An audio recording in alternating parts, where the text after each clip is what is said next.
It seems like everyone I talk to is either, on the job hunt or at least thinking about a career change. Yeah, it's definitely in the air these days. But how many of us are actually, making smart moves? I mean, are we really thinking these things through? Today, we're going to dive deep into this whole idea of job moves and how to make them count. Sounds good. We've got a fantastic interview with Ethan Bernstein and Michael B. Horn, the authors of the book, Job Moves, 9 Steps for Making Progress in Your Career. They've really been looking at this for years. I mean, studying it and coaching people. Oh, yeah. They've got series credentials. Bernstein's at Harvard Business School. And Horns is Harvard's Graduate School of Education, but he's also a co-founder of the Christensen Institute for Disruptive Innovation. Wow. So we've got like the academic rigor and the real world experience here. Exactly. So our mission today is not just to kind of, share some tips, but to really help you, the listener, figure out what kind of career progress actually matters to you. Yeah, so you don't wind up in the same rut at a different company. Right. Ugh, tell me about it. I think we've all been there. It happens more often than we'd like to admit, that's for sure. So one of the things that really stuck with me from this interview was their whole idea of hiring your next job. Oh, yeah, that's a powerful way to think about it. Instead of just, trying to get hired, you're actually in the driver's seat. You're interviewing the job just as much as they're interviewing you. Exactly. And I think that's where a lot of people go wrong. They get so caught up in escaping their current situation. That they don't stop to ask themselves what they really want. Right. And then they end up just like jumping from one frying pan into another. Well, and they might even be making the same mistakes over and over again. Ugh, I've definitely been there. So the authors identify 4 main quests that drive people to change jobs, and It's not always about the money or the title. right, it goes much deeper than that. Think about the last time you left a job. What were you really hoping to find? Were you looking for more challenge, more flexibility, more meaning? What was it? For me, honestly, the last time I switched, I was just burnt out. Oh yeah, I know that feeling. I thought a new company would solve everything, but I ended up feeling the same way after a while. So you were probably on that, what they call the quest for meaning and purpose. Yeah, that's probably it. And it's so common. They have this great example in the interview. They talk about this woman who was like excelling in finance, Okay. but she just felt like her work wasn't really contributing to anything meaningful. Yeah. So she actually took a leap of faith and moved to a nonprofit Oh. where she could use her financial skills to support a cause she really believed in. That's inspiring, but also kind of intimidating. Like, do you have to completely reinvent yourself to find fulfilling work? That's what a lot of people think. But the authors actually encourage us to like shift our thinking away from those traditional strengths and weaknesses. Okay, so what do they focus on instead? They talk about assets. Assets. Tell me more. So they define assets as things you've built over time, skills, knowledge, relationships, experiences. Okay, I'm starting to see where they're going with this. And these assets have a cost. Like you invest time and energy into developing them. Right. And they can depreciate if you neglect them. Just like a car or a house. Exactly. You got to keep up with the maintenance. So instead of worrying about my so-called weaknesses, You should be thinking about, what assets you need to invest in to reach your goals. I love that. It's so empowering. It makes you realize that you actually have more control over your career trajectory than you might think. Absolutely. You're not just at the mercy of the job market or your current employer. So instead of focusing on what you lack, you can focus on what you bring to the table. Exactly. What are your unique assets?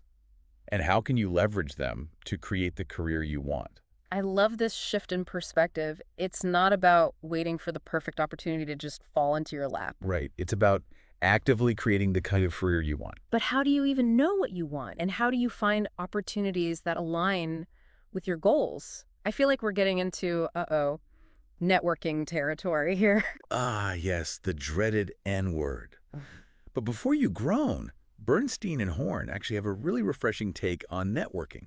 Okay, I'm listening. What's their secret sauce? So they're really big on informational interviews, Yeah. but they encourage job seekers to ditch that, the typical elevator pitch Oh, thank goodness. and instead really dig into the day-to-day realities of the job. So instead of trying to sell yourself, Right. you're actually focused on asking insightful questions That's that right. help you understand what it would actually be like to work there. So instead of asking, what does your company do? Right. You're asking, what's a typical day like in this role? What are the biggest challenges? What are the most rewarding parts? Yeah. stuff like that. They even suggest asking about the energy drains and drivers in the position. Energy drains. That's interesting. Yeah, so you can, figure out that your own energy aligns with the demands of the role. It's all about fit, right? Exactly. It's about finding a good fit for both you and the company. That's so much more genuine and insightful than, like, the usual networking advice. It really is. I mean, it's less about trying to impress people And more about gathering information. to make an informed decision. And I bet it leads to much more meaningful conversations, too. Oh, absolutely. It shows that you're actually interested in the role and the company culture. And it helps you avoid ending up in a job that looks good on paper. But isn't actually a good fit for your work style or values? Yeah, exactly. Speaking of the job market, though, it feels like things have been in constant flux since the pandemic. It's a whole new world out there, right? Seriously. Yeah. Remote work, the Great Resignation, quiet quitting. I know, right? It's a lot to keep up with. Well, the authors definitely acknowledge that the pandemic has had a lasting impact on how we approach work. Oh, yeah. I mean, people are prioritizing work-life balance and flexibility more than ever. Oh, for sure. I've definitely noticed that shift. It seems like people are less willing to sacrifice their personal lives for a job. Exactly. And that's leading to shorter tenures. So people are changing jobs more frequently. Yeah, more than they used to. Huh. So is that, like, a bad thing? Not necessarily. It's not about disloyalty. Okay. It's more about recognizing that career paths are no longer linear. Makes sense. People are more open to exploring different options and making moves that align with their, evolving goals and values. It makes you wonder how companies are adapting to this new reality. Right? Like, how do they attract and retain talent in this crazy job market? I know, it's got to be tough. The authors argue that companies need to create, thriving workplaces Okay. that really appeal to today's workers. So it's not just about offering, competitive salary and benefits. Right? It's got to be more than that. Got it. They need to foster a culture of growth, well-being, and purpose. So more than just perks and, ping pong tables. Exactly. They actually suggest incorporating those, those pushes and pulls, the reasons why people leave jobs, Yeah. into their performance management systems. Hmm. So instead of just focusing on metrics and goals, Okay. companies should be paying attention to what motivates and demotivates their employees. So managers should be having conversations with their employees about, career aspirations and stuff, Yes. It's about understanding what makes people tick. and creating an environment where they can really thrive.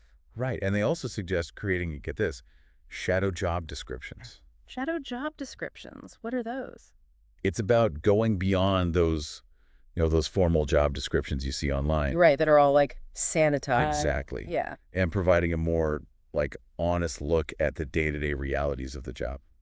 So warts and all. Pretty much. It's like a behind-the-scenes peek at the role. That could be really valuable, both for job seekers and employers, Yeah, it would help people make more informed decisions. and reduce the likelihood of a bad fit. Exactly. And it could help companies attract candidates who are genuinely excited about the work. Not just those who are good at, playing the interview game. Right. It's about finding the right people for the right roles. It sounds like the authors are advocating for a pretty major shift in how we think about work. From both the employee's perspective and the employer's perspective. Exactly. We've covered a lot of ground in this deep dive. We have. Hiring your next job, the 4 quests, focusing on assets, this new approach to networking. The changing job market, thriving workplaces. It's a lot to think about, but I think it's a really valuable framework for navigating this crazy world of work. I agree. It's a great starting point. But before we wrap things up, there's one more thing from the interview that I wanted to touch on. Okay, what is it? They talked about how even mentors need guidance sometimes. Oh, that's interesting. It just made me think about, the whole idea of mentorship, Right. how it's evolving, and how we can create more supportive networks for people at all stages of their careers. Yeah, we often think of mentors as, these all-knowing gurus, but they're on their own journey too. Right. They need support just like everyone else. Exactly. And it made me wonder if there's a better way to think about mentorship overall. Yeah. Is there a way to create, I don't know, more structured programs or platforms that can connect people with mentors who can really, help them thrive? That's a good question. I think there's definitely a lot of room for innovation in that space. Because the traditional one-on-one model can be great, Yeah. but it also has its limitations. Oh, yeah, for sure. I mean, it often relies on chance encounters, or personal connections. Which can leave some people out in the cold, you know? Absolutely. And even when you do find a mentor, Yeah. it's not always a guarantee that they're the right fit for you. It's kind of like dating, almost, Oh, yeah. You got to have compatible goals and communication styles. for it to really work. And sometimes you need to try out a few different mentors before you find one that really clicks. So maybe we need, like, more structured ways to facilitate those connections. Make it easier for people to find mentors who actually align with their needs. What if there was, like, a mentorship marketplace, you know, Okay, I like that. where people could browse profiles and connect with potential mentors? And maybe even get matched based on, shared interests or career goals. Exactly. Yeah. And technology could play a role, too. I mean, we could use online platforms Yeah. to facilitate virtual mentorship and connect people across, geographic boundaries. And there are actually already some platforms out there doing this kind of thing. Oh, cool. But there's definitely still a lot of potential to be explored. It's exciting to think about all the possibilities. It is And it all comes back to this idea that work is evolving, right? constantly changing. And we need to evolve with it. Adapt or get left behind, right? Exactly. I mean, we need to rethink our assumptions about, careers and workplaces. And how we support each other's growth. So to recap our deep dive today, we explored this whole concept of hiring your job, the 4 quests, The importance of assets. that new approach to networking and informational interviews, The changing job market, thriving workplaces. the evolving nature of mentorship. It's a lot, but I think it's a really great starting point for anyone who's... yeah, who's looking to make a change or just wants to, feel more empowered in their career. Absolutely. And if you're interested in exploring these topics further, definitely check out Bernstein and Horn's book, Job Moves. It's full of insights and practical advice. Thanks for joining us on this deep dive. Until next time, keep learning, keep growing. And keep striving to create a work life that really fulfills you. Couldn't have said it better myself.